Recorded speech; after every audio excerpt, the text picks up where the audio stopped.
So a follow-up to another video we've done recently regarding drivers. So this one's on the LS. We've been requested to add in Wilson and Srixon. So that's exactly what we're doing. We're giving you exactly what you've asked for, so it shows we really do listen to you. Going to put in the GT3 and the PXG as well. So this is the remainder of the low spin drivers, get a comparison and really see where they compare to those big 5 brands in this other video that we did recently.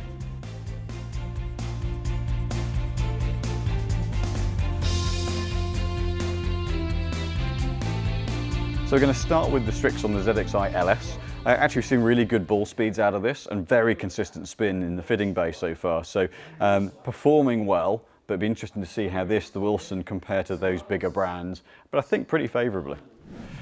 So we're going to keep the format the same in this video as the previous one. Going to get 5 solid hits with each head, and then at the end we'll go through the data and go through the comparisons and let you know how they compare and perform relative to one another.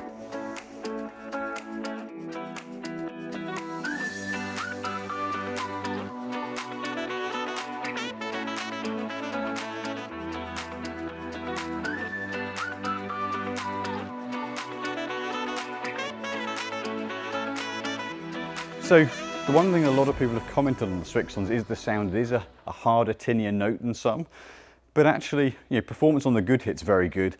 Maybe a little questionable off centre, but this is an LS, so that's not necessarily what we're looking for from this head. But pretty solid all round, I think. Let's move on to the Wilson. So just moving to the Wilson now, noticeably a little bit more compact head shape. And that composite crown really visible, but quite interested to see this one. Lots of noise about the Wilsons this year, so how do they stack up? Do they stack up well? Do they compare well? We'll find out.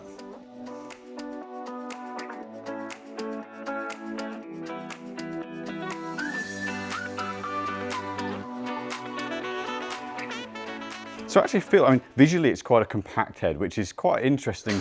I quite like a smaller head, but it's noticeably different, a rounder shape to the rest. There is visually quite a lot of loft on this. I can see the face, and that, for a low spin head, maybe they've gone safe on launch angle. It feels really stable across the face. That actually is a really noticeable thing with this head. More so than the Srixon, that I felt every miss hit. But I think it could be the vagaries of my strike point, but I struggle to really feel like I've really found the middle until that last one. So be interesting to see where the numbers come out. Very consistent. Don't know how hot it is, but nice feeling head. So we're going to move on to the PXG, the Black Ops Tour, the 9 degree. PXG drivers have been in and out a little bit over the years. This one, as we've found, has been very consistent for spin, but where does it stack up? Where does it rank next to the other heads? Interesting. Should be pretty good for spin, I think. But is it as hot on ball speed?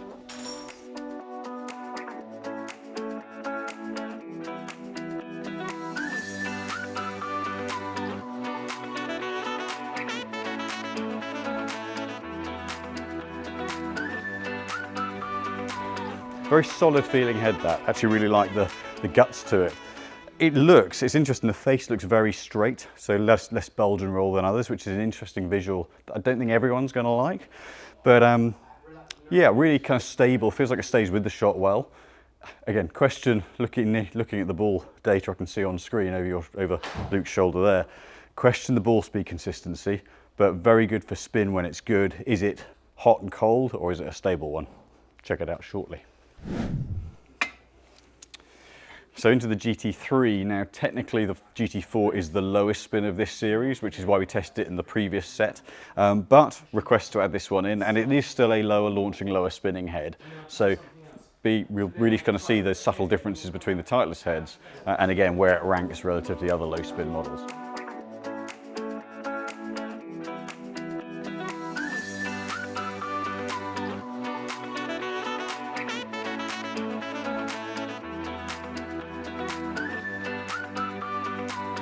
So you can certainly feel that this one, not being its super low spin model, is definitely a bit more stable across the face. Feels like the head stays with the hit better.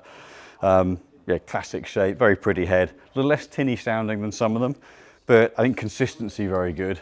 But let's track the data. I think what we're going to see is there are a couple that are really quite hot and cold, that when they're good, they're exceptional. And I think in that respect, the Wilson, the PXG are probably those two. This and the Srixon very stable, but which one's longest? It might be the Srixon.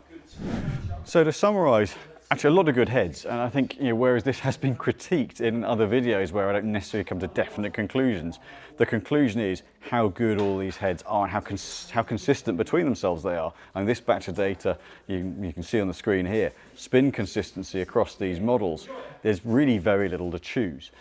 But we've got to give you some findings. So what were the findings from this session? Well, if you take across all of the data from the last test and this, actually the straightest left to right was the Wilson, which, considering it's the most compact head, is quite surprising, but that left-right dispersion, 14-foot tolerance left to right, that's really pretty good. And considering I didn't strike those that well, I actually felt like I struggled to find the middle of the face, so ball speed's down a little bit on that. And you'd normally expect to see a little bit more left to right dispersion. So from a consistency, directionally, even better than the 440 LST. That Wilson head really looks to be pretty impressive. It's not the head for me because I lack ball speed, but if you're looking for left-right dispersion and low spin, definitely worth checking that one out. From a longest point of view, it's in the previous video, the QI35 LS and the GT4, because they were the lowest spin and produced, for me, the best ball speeds, they had the standout yardage. But I think I said in the last video, I struggle to feel like I found the middle of the face at the QI35 LS. So from a playing point of view, would I enjoy playing it? From a strike point of view, not so much. Might like the results because they've gone a long way.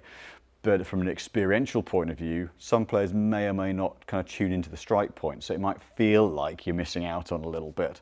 And if I had to pick my favourite couple, the DS Adapt LS Cobra and the GT3. Now GT3, not much of a surprise, I play TSR3, so it's a very similar head, but those from a contact point of view, visual, the solidity of the feel, the consistency of the results, the spin consistency on the GT3 across the board, that was the best of anything. I'm going to highlight a couple of the other kind of peak points from across the two tests, but those two would be my favourites, and the Srixon probably is the one that actually outperformed maybe where I expected it to. But going back to these four, what we can see with these is that Titleist, the spin consistency tolerance of 159 revs, that standout. Previous to that, 208 revs tolerance on the GT4 was the best for spin. So across the face, because strike point, the smash isn't wonderful, but consistency for middle and not so middle, very, very good. And that leads to a very, very tight distance tolerance as well. So if you're looking for that bit of margin of error and a fairly strong hitting head, GT3 is brilliant for that. The PXG, the Black Ops, interesting. Spin tolerance up a little bit. And as a result, distance tolerance up a little bit. But my longest shot of this batch of tests was with the PXG. So when you get it right and you get the strike point, you get the flight, that first one I hit with it came out low and really, really motored, and noticeably better than any of the others in this test by about 3 or 4 yards. But then the performance was a little bit more variable. So again, the ball speed was a little bit up and down. So again, pertinent to me hitting it, but I just felt like the consistency off the face relative to strike point was a little bit more up and down, but the good one, very, very good indeed. Wilson, as we just mentioned, that directional consistency is brilliant. Distance consistency, very good. So off center, that head really stabilizes the flight, the direction, the consistency of spin's pretty good, but it doesn't let the ball get away from you at all. But I think with that head, getting strike point is a little bit more individual. In the last test, the ones I'm a slight heel miss in the main, and the ones where it was the Callaway and the TaylorMade, one of our other fitters is a bit of a toe misser and he likes the feel of those. So that may well be the case with the Wilson. As we're getting a bit more experience with that in the bay, we may see that a little bit more. But that strike point is really going to be particularly important to getting that really solid feel and just generating that bit of extra ball speed with it. And then into the Srixon, this batch of data was pretty much close on the best ball speed. PXG just pipped for ball speed, but the Srixon was a little more consistent on that ball speed. Not quite as low spin. I've seen this in recent days in the fitting bays. It's really stable and consistent from a performance point of view. Is it quite as hot as some of the others? Not quite, but it is very reliable. And from that flight point of view, spin's pretty good for consistency, but ball speed very good. And we definitely saw that reliability in the fitting bay over the last couple of weeks or so. So ultimately, the takeaway from all of this is the brands are all doing a really good job. Low spin, to a point, most are pretty low spin. You know, the consistency across the batch of those sort of 9 or so heads we've just hit, launch angle wise, there are a couple, the PXG and the Srixon, they're that little bit lower, but the majority I'm getting around a 14-degree launch out of. And that shows here, you know, 12, 14, 13, 14.3, the QI35 LS was 14.2, GT4 14.3, DS at 14.2. Very similar flight windows, but some are just that little bit hotter on spin, lower or higher on spin. But again, it's the lowest ones are the ones that are maybe a little less consistent. The slightly kind of more moderate spins are the ones that give it a little bit more margin of error. So that's certainly something to consider of what your priorities with these. They are all low spin, but what it does show is that you've got to hit them, because the theory is great with all of them, but I got some quite different distances. I'm 15, maybe even 20 yards difference on average with one that I got great ball speed out of, with only a couple of hundred revs of spin difference versus the Wilson that was incredibly straight, just not quite as hot because I didn't generate the ball speed. So key takeaway for this is they all do a pretty darn good job, but it is so key to hit them yourself. The data that I can give you is for me, and is still a great kind of baseline, but unless you hit them yourself, you won't know which one feels best and which one ultimately generates you the most ball speed and the most yardage, which if you're looking in LS head is exactly what you want to find.